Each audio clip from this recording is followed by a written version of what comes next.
Hi friends, 2022లో Russia ఉక్రెయిన్పై దాడి చేసినప్పుడు పాశ్చాత్య మీడియా అనుకున్నది ఏంటంటే వాళ్ళు రష్యాపై ఆర్థిక ఆంక్షలు విధించడం ద్వారా రష్యాను త్వరగా లొంగిపోయేలా చేస్తారని. సిఎన్ఎన్, బీబీసీ ఇలాంటి మీడియా ఛానళ్లలో వచ్చిన హెడ్లైన్స్ ప్రకారం రష్యా ఆర్థిక వ్యవస్థ కొన్ని రోజుల్లోనే నాశనమైపోతుందని, పుతిన్కు వెనక్కి తగ్గడం తప్ప మరో మార్గం ఉండదని అనుకున్నారు.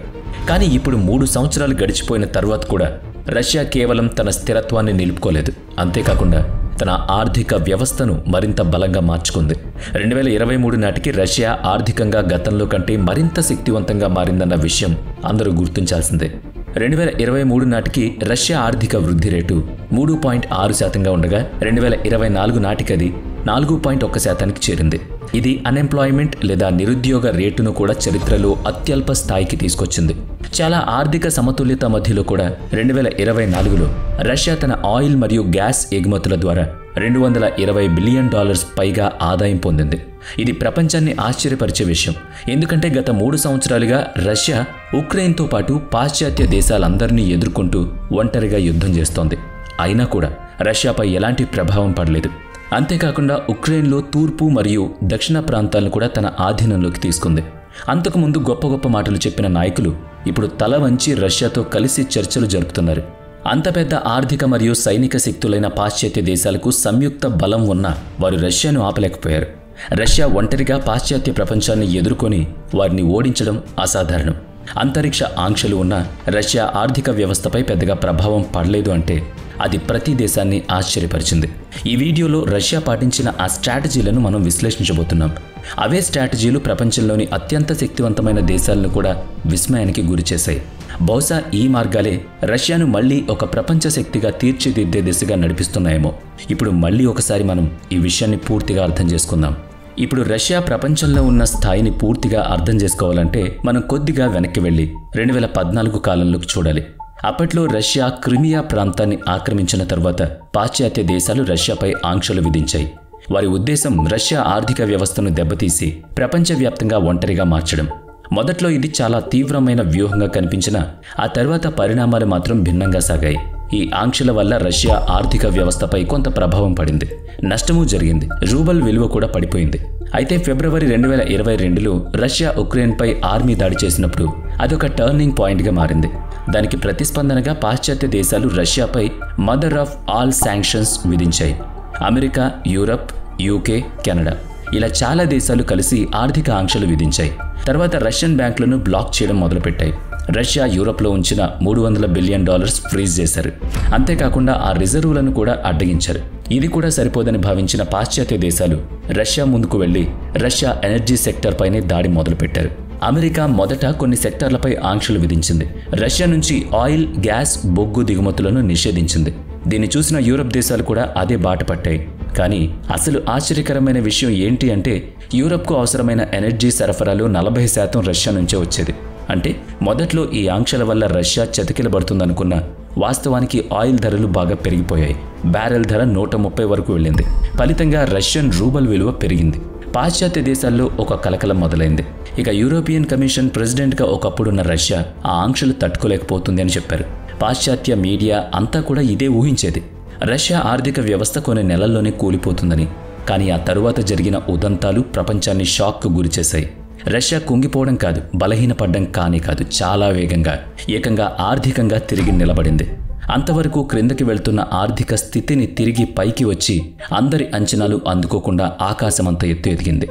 రష్యా పాశ్చాత్య మీడియా అంచనాలను తలకిందులు చేసింది. మరి ఈ అంచనాలను ఎలా తుడిచివేసిందో, వాటి వెనుక ఉన్న వ్యూహాలను ఇప్పుడు ఒక్కోటి పరిశీలిద్దాం. రష్యా ఆర్థిక విషయాల్లో చాలా కీలకంగా నిలిచినది ఎనర్జీ రంగం. ప్రపంచంలో 3వ అతిపెద్ద ఆయిల్ ఉత్పత్తిదారుగా రష్యా తన పేరును ఎప్పుడు నిలుపుకుంటుంది.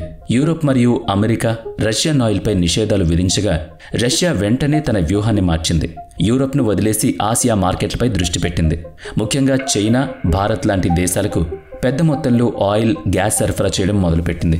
ఇవన్నీ తక్కువ ధరలతో, భారీ డిస్కౌంట్లతో జరిగాయి. ఈ విధంగా అలా తక్కువ ఎక్కువ విక్రయించి తన ఆదాయాన్ని కొనసాగించింది. ఈ వ్యూహాల ఫలితంగా 2024 నాటికి చైనా మరియు రష్యా మధ్య వాణిజ్యం $240 బిలియన్ చేరింది. భారత్ కూడా మొదట్లో రష్యా నుంచి తక్కువ ఆయిల్ దిగుమతి చేసుకుంటూ ఉండగా ఇప్పుడు ప్రపంచంలో రష్యా ఆయిల్ను అత్యధికంగా కొనుగోలు చేస్తున్న దేశాల్లో ఒకటిగా మారిపోయింది. 2022లో భారత్ రష్యా ఆయిల్ దిగుమతులు చేసిన దేశాల జాబితాలో అగ్రస్థానానికి చేరింది. 2020 వరకు ఏవైతే శూన్య స్థాయిలో ఉండేవో 2024 నాటికి రోజువారీగా 1.8 మిలియన్ బ్యారెల్స్ స్థాయికి చేరుకుంది. ఇదే సమయంలో రష్యా కొన్ని గోప్యమైన ప్రభావవంతమైన వ్యూహాలను కూడా ఉపయోగించింది. వాటిలో ఒకటి షాడో ఫ్లీట్, అంటే సుమారుగా 400 కంటే ఎక్కువ ఆయిల్ ట్యాంకర్లను కలిగి ఉన్న ఓ సముద్ర నౌకా బృందం. ఇవి పాశ్చాత్య ఆంక్షలను తప్పించేందుకు వినియోగించబడ్డాయి. ఇవి సాధారణ కంపెనీల కంటే భిన్నంగా గోప్యమైన నావికా వ్యవస్థలో ఉన్న ఆయిల్ ట్యాంకర్లు. ఇవి ఉమ్మడిగా ఉంటే చిన్న కంపెనీల పేరిట నడుపుతారు. పాశ్చాత్య దేశాల ఆంక్షలు వీటిపై ప్రభావం చూపించలేకపోవడంతో ఇవి ఎక్కువగా అలాంటి దేశాల్లో రిజిస్టర్ అవుతాయి. అక్కడ ఆంక్షల వ్యవస్థ బలహీనంగా ఉంటుంది. ఈ ట్యాంకర్ల అసలు యజమానుల వివరాలను దాచడం చాలా సులభం, ఎందుకంటే ఇవి మారు పేర్లతో నడిచే ట్యాంకర్స్. ఈ షాడో ట్యాంకర్స్ అసలు యజమానుల పేర్లతో కాకుండా పనిచేస్తున్నందున వీటి వెనుక నిజంగా ఏ దేశం ఉందో తెలుసుకోవడం చాలా కష్టం. ఈ ట్యాంకర్లు తమ GPS సిగ్నల్స్ని కూడా ఆపేస్తాయి. దాంతో అవి ఎక్కడి నుంచి వచ్చాయి, ఎక్కడికి వెళుతున్నాయి అన్నది ట్రాక్ చేయడం దాదాపుగా అసాధ్యం. రష్యన్ పోర్ట్స్ నుంచి బయలుదేరిన తర్వాత అవి మళ్లీ మార్గాలను మార్చుకుంటూ ప్రయాణిస్తాయి. తద్వారా ఎవ్వరూ వాటిని ఫాలో అవ్వలేరు. ఇవి సముద్రంలో ఒక నిర్దిష్ట ప్రదేశానికి వచ్చి ఆయిల్ను మరో ట్యాంకర్లోకి ట్రాన్స్పోర్ట్ చేస్తాయి. అలా ఆయిల్ మారుతూ చివరికి దాన్ని మళ్లీ ప్రపంచంలోని వివిధ దేశాలకు సరఫరా చేస్తుంది. ఒకసారి రష్యా నుంచి ముడి చమురు దిగుమతి అయిన తర్వాత దాన్ని ట్యాంకర్లలోకి తరలించి ప్రపంచంలోని వివిధ ప్రాంతాలకు పంపిస్తారు. అలా ట్యాంకర్లు పశ్చిమ దేశాలకు కూడా చేరుకుంటాయి.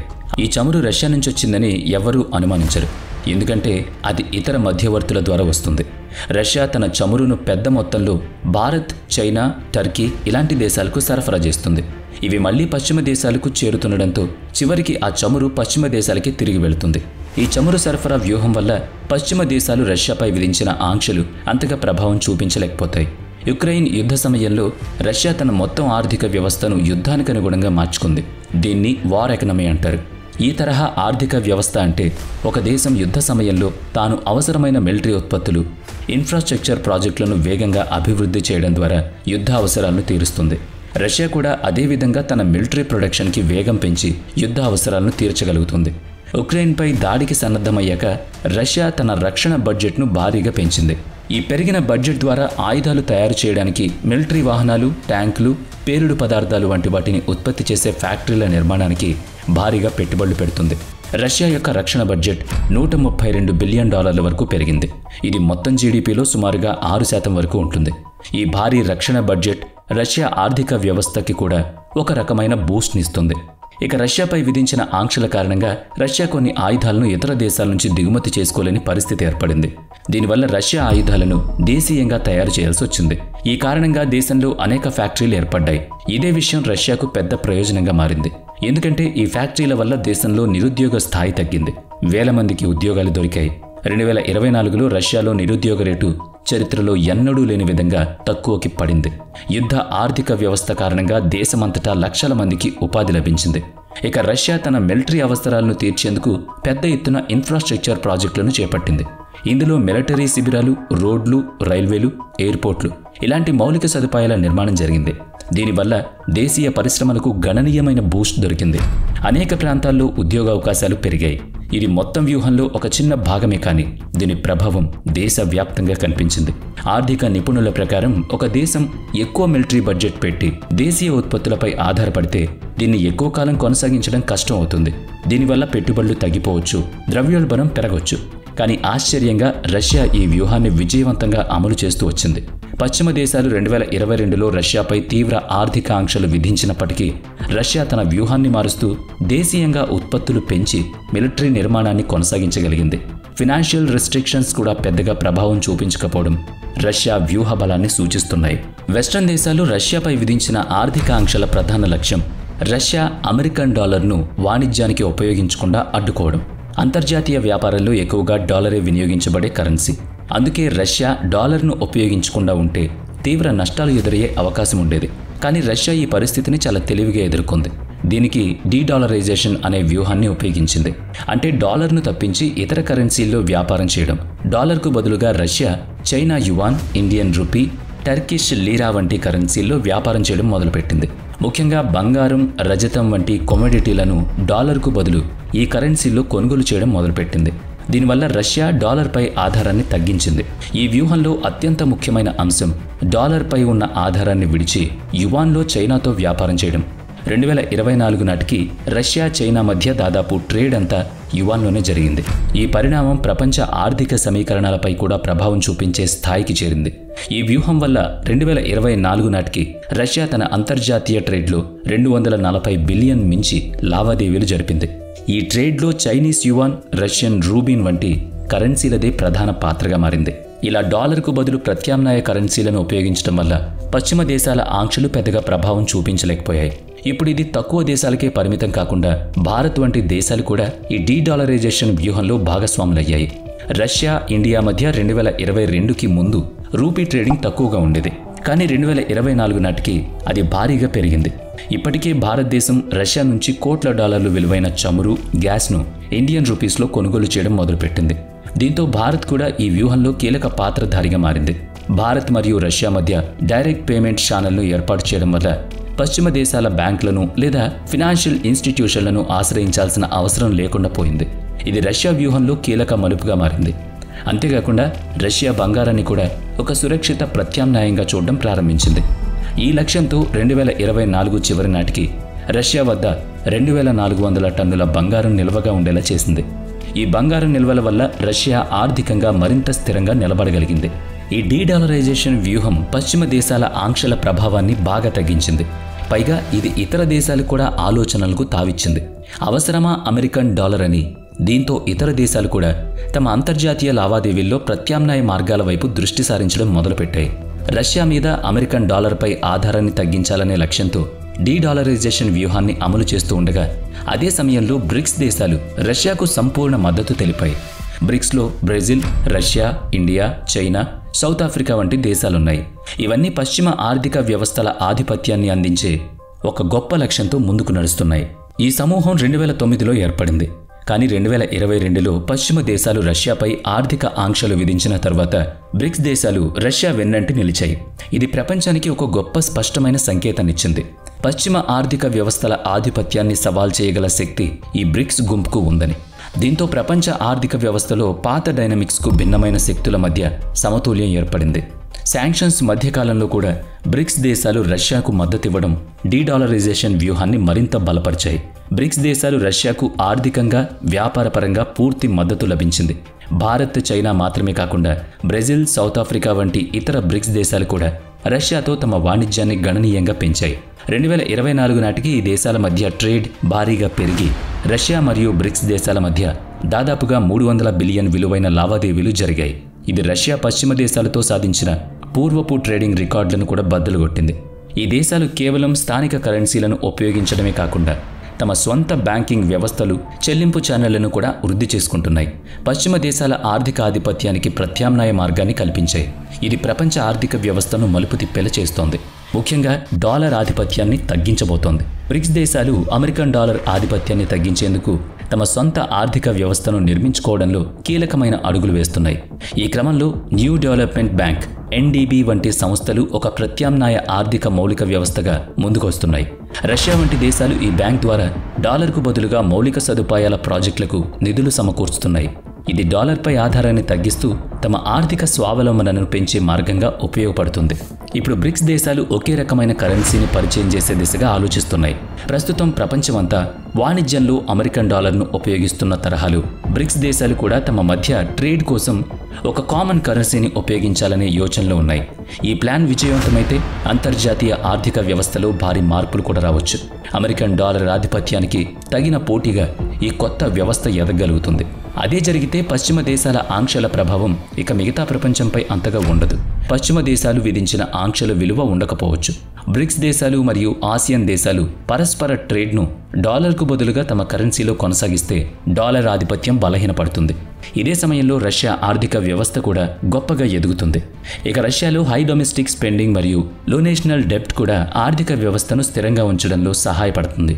ఏ దేశ ఆర్థిక వ్యవస్థ అయినా దృఢంగా ఉండాలంటే ప్రజలు ఖర్చు చేయాలి, షాపులు నడవాలి, ఫ్యాక్టరీలు పనిచేయాలి.